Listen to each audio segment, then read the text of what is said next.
Update nga pala doon sa aming mga tanim. Ito na sila. Yun o. Meron ng sumibol. Hindi namin alam kung ano to.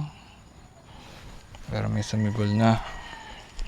Tapos dito, yung mais. Ang mais namin, sumibol na rin. Sumibol na mga mais. Tapos yung ipinanla namin na talong at saka kamatis, nagsisibulan na rin. Ngayon ay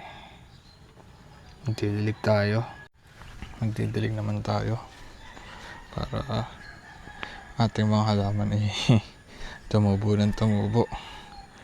So yun guys, didilig tayo para tumubo sila. Pero mga ilang buwan pa to bago sila maani. So mais, parang ang bilis baka dagdagan pa namin yan pagka